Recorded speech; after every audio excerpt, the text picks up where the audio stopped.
Hello, my dear friends. Welcome to another topic in linear algebra. Today, we will see the column space of a matrix. So, our topics are what is a column space and what does it mean by independence of columns.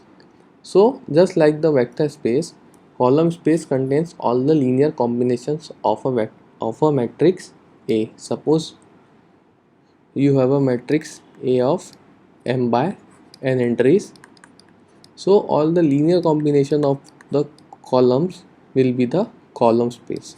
Now let us take an example to understand the column space. Now we are taking here the system of m by n. M is 3 and n is 2. So our matrix A has 3 rows and 2 columns. Now whenever we talk of a column space, the column space will be a subspace of Rm. Now because the column has this 1 2 3 4 up to m rows, so the it will be a subspace of Rm. We will understand this by an example. Let A be the matrix 1 0 2 3 3 5. So our first column is 1 2 3, second is 0 3 5. So this is our first column 1 2 3, and our second column is 0 3 5. So when you draw the vector 1 2 3, it will be in the space R3. So the number of rows that you have will indicate the subspace, will indicate the column space. So here m is 3, so the vector will be in R3.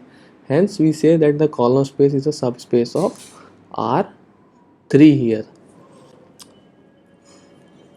So according to definition, column space is nothing but the linear combination of the columns. So it is C1 times the first column plus C2 times the second column. Here these two columns are independent because these two columns are not dependent on each other. And here we are saying that it does not cover the whole space Rm, because to cover the whole space Rm you will need a third vector here, because these two can only cover the portions which will be the linear combination of these two planes. So the linear combination of these two planes won't be covering the whole space of Rm. So the column space of here is C1 times the first column plus C2 times the second column, and it will not cover our whole space of Rn. Now let us take what happens if there are more equations than unknowns. Now if m is greater than n, we have more equations than the unknowns, and Ax equals to b is only solvable if b is in the column space of A. So what do we mean by that is that some combination of u and v should produce b.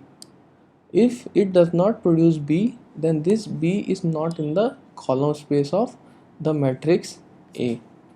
So u and v should produce the value b. So these elements of b should be in the column space of A, so that we can get the proper answer for u and v. So the possible values of b are a linear combination of the columns of A. Now consider u equals to 0 and v equals to 1. So the b value will be 0 3 5. So it will be a solution to our equation Ax equals to b. So if b is 1 2 3, our u will be 1 and v will be 0.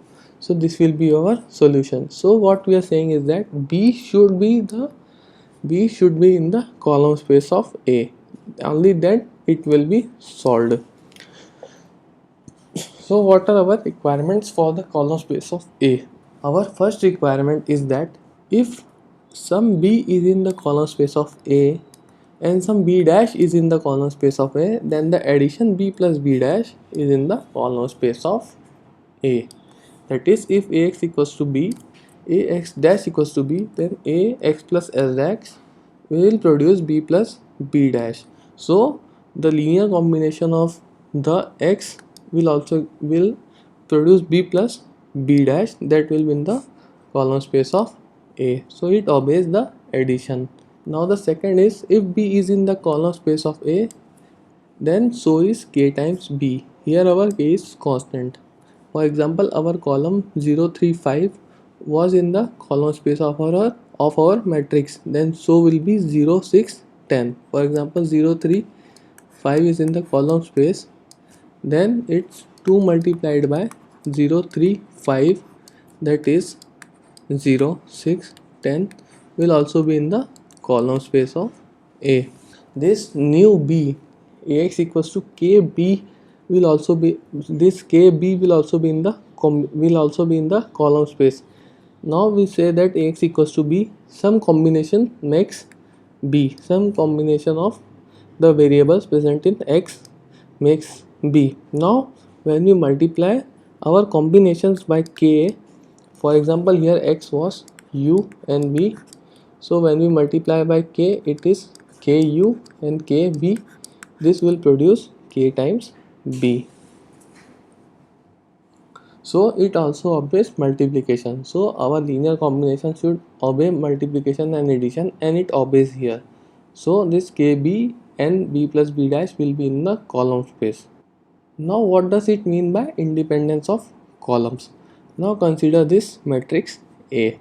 Here our column 3 is nothing but addition of column this and column 2. So column 3 is 158, which is equals to 1 2 3 plus 0 3 5. So this is in the column space of the matrix. This 3 forms the column space, but this column 3 is redundant. We don't need this to make the column space, because the column space is nothing but a combination of columns. So combination of 1 and 2 gives us column 3. So we don't need the column 3 to form the column space of A. So here one of the columns is some combination of other two columns. Hence these three columns we say are not independent, and we write our column space as nothing but A times our first column plus B times our second column. And if A is equals to 1, B is equals to 1, then we get our third column, which is already in the column space. So when we write the column space, we write it with the variables and with the independent columns. So these two are independent columns. One important fact is that independent columns are also the pivot columns. So when you reduce this matrix, you will get two pivots, and those two pivot columns will be our independent columns. So that is all in this video. Thank you for watching.